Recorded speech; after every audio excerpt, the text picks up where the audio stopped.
Hi, Mystery Writers. Welcome to the Mystery Writers Studio. I'm Zara Altair, and today I want to talk about 3 ways to write your first draft. And they are three of many. Nothing is carved in stone about how to write your first draft.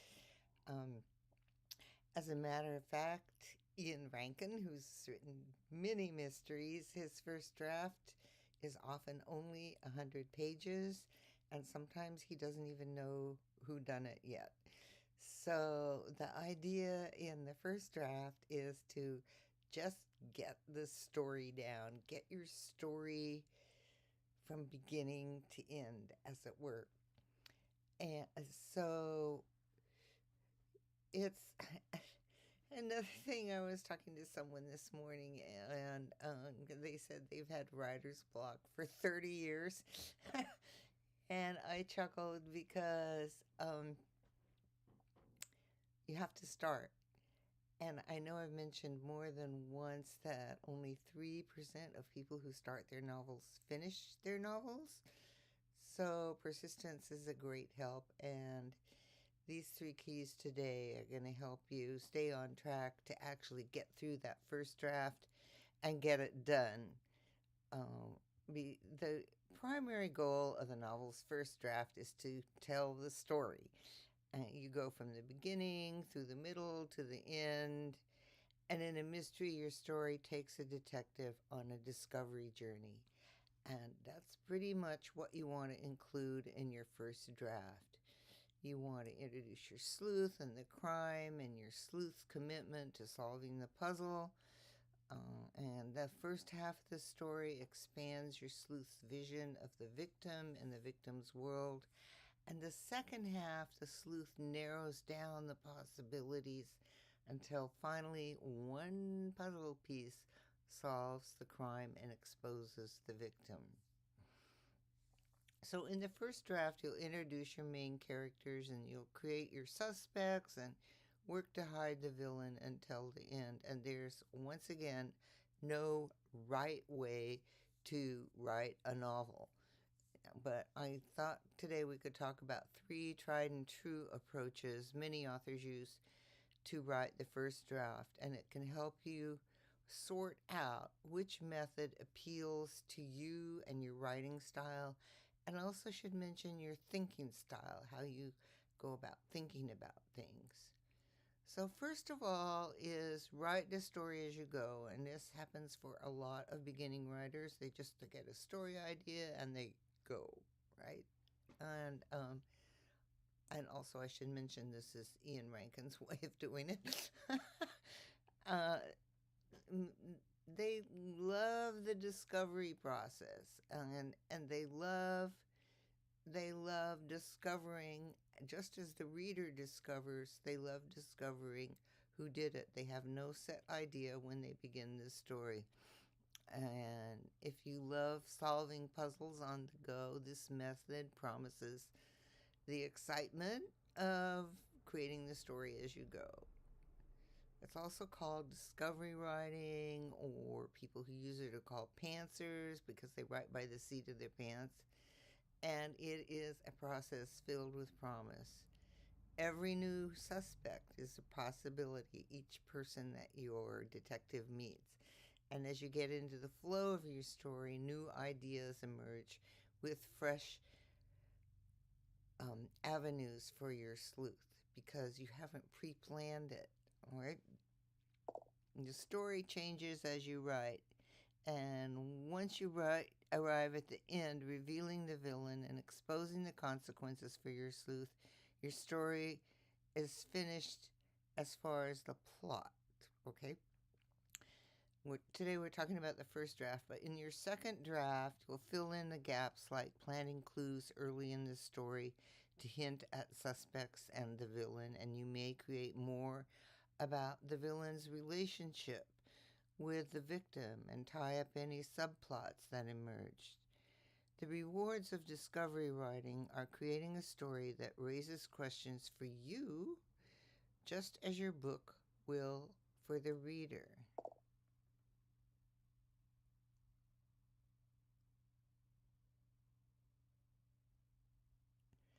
Oh, Angela, I'm not sure how to turn up the volume. Hi, Angela just told me that the volume is a bit low, so I'll try to speak louder.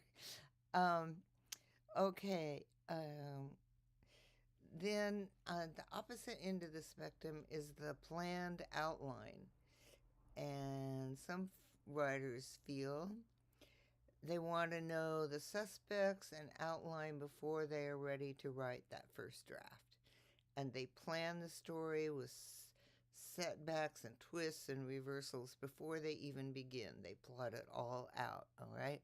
They feel knowing the story and the outcome is important because they can create multiple setup and consequences to heighten the stakes and build tension. So they get it all planned out. I'm going to set it up here, and then the outcome is going to be here in this story. And once you plan the mystery, you can write each scene knowing what comes next. So you as a writer have a lot of foreknowledge, and you can plant those seeds in the scenes as you write them. And you've done the hard part of creating the puzzle and the twists and the turns, and all you need to do in this case is write the first draft, scene by scene. You know the story, you can focus on the writing craft as you tell it, and you've already planned the plot. So, one benefit of planning comes when characters take on a life of their own, and I've talked about this several times. They do things and say things that you hadn't planned, all right? And um, knowing that overall structure and where you want to go in the story means that you can keep your story on track and kind of bring it back to where you'd planned to go, or you can rethink the whole thing and replan the rest of the story. Up to you, all right? Some writers take this step even further and they write a synopsis. I've known writers who write a 5-page synopsis and some 40-page synopsis, and one said his synopses are like 80 pages. So they kind of write the story out, and it's like this happens, and then this happens, and this happens, and this happens, and these people are in the scenes, etc., etc. The synopsis tells the story scene by scene in a bare bones format. Who does what and in what sequence, with little or no dialogue. It's just the story. It's a condensed version of the story. So writing a synopsis can help you discover plot holes as you detail the story actions. Planned mysteries take less time to edit on the second draft because the plot is in place. And the third way to do this is to edit as you go. So we've got seat of the pants, discovery writing, we've got planning out everything, including maybe even writing a synopsis of the whole story. And then there's editing as you go. So when you choose to edit your story, it's a personal preference. And many authors write the first draft and then switch from creative thinking to logic as they edit. Others like to do the first draft edits as they write. And this process works for both discovery writers and planners. They work on the first draft edit page by page as they write.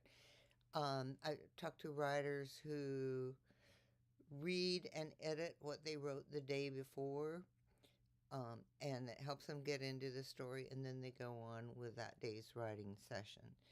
So once you've finished a writing session, you can edit that section of the story before you continue. Writers use this method to get into the story before they begin that next writing session.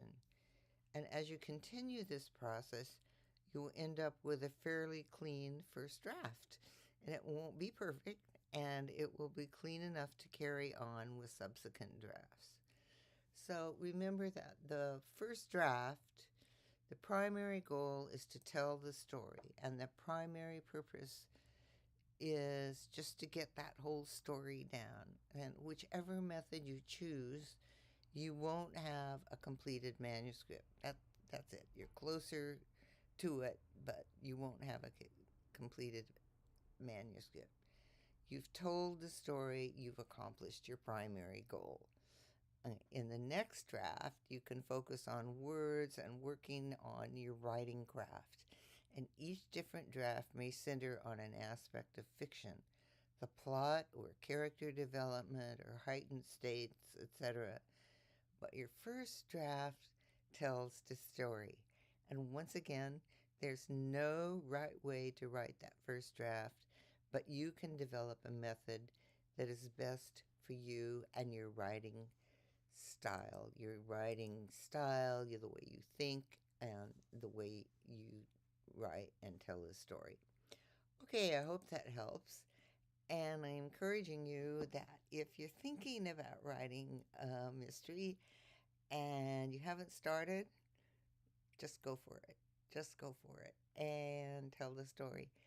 I also wanted to share that I know writers who've had a story kind of in their head for 10 or even 20 years before they start writing that particular story, meanwhile writing other stories. So don't let that stop you either. Just because your story idea is old doesn't mean it's not going to be fresh for your readers. See what Angela has to say. She says, I found it difficult to write my first draft because I'm writing historical fiction, and no matter how hard I try, the research part holds me up. Any suggestions? Ha! You know what, Angela? Because I write historical fiction, and yes, there's there's just so many things like food and objects and how does this work, all these things that you haven't thought about when you're planning your story. And one of the things I suggest is to stay in the flow of story writing. So what I do, this is just my method, I put 4 X's there. And I write in Ulysses, so I put a note over on the side in Ulysses, and it says, research 6th century long knives or whatever it might be that I need more research. I try not, in my writing session, I try not to get diverted by the research. I hope that helps. The whole thing about that first draft is getting that story written.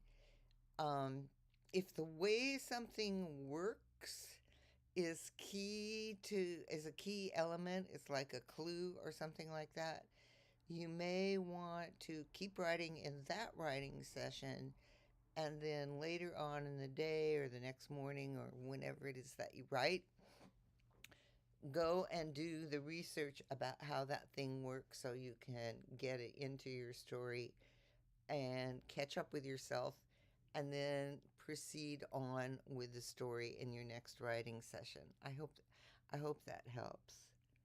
Which method do I use? From an anonymous Facebook person. So the method I use is I do a very loose outline, which is kind of like planning, but actually when I've talked to a lot of people who call themselves pantsers or discovery writers, they do have an outline of the story in their head. They just don't have it written down. Well, I do write it down, and um, I do have an outline. I try to use the major plot points. So when I'm writing a scene, I'm thinking about how this scene not just moves the story forward, but actually moves it toward the next plot point where there's going to be a reversal or the detective gets slowed down or whatever it is. Oh, Angela, good. Angela said in talking about doing research and slowing it down, writing historical fiction, it helps. She said, I just started that method and it has been better. I just want to get to those ellipses so much. I know it's so very frustrating. It's part of the process. Writing is just it's a huge project, and there's so many working parts to it. So, Angela, I totally sympathize. I understand. It's like, oh, I wish I knew that right now. But and what I found, because I write stories in a particular historical period, as I have a lot of background research about the period, but for each story, I'm researching a particular aspect of that story. For instance, in The Grain Merchant, it was all about wheat and grain delivery and how grain got harvested, how it was distributed, and who was involved in that distribution process, which what we would call today logistics. But anyway, how the grain got from the farmers' fields to tables in Ravenna. So yeah, it's a lot. It's a lot to know. And I have Angela, if this helps at all, I have huge notebooks filled with notes. And I know I've talked about research before, but research is, especially for historical novels, you're going to have about 20% of the research that you actually do, that general background research, about 20% of that is going to show up in the story. But once again, that all that research that you do helps you pull out the particular items that you want to use in that particular story. So yeah, it's a balance, and it is fun and it's interesting. I really enjoy writing historical mysteries. Right now, I'm working on a present day crime novel, and it's a very, very different process. And I am so eager to get back to my next historical novel. Thank you so much, Angela. Um, okay, thank you. Thank you, everybody, for being here and watching. And I will see you next week in Mystery Writer Studio.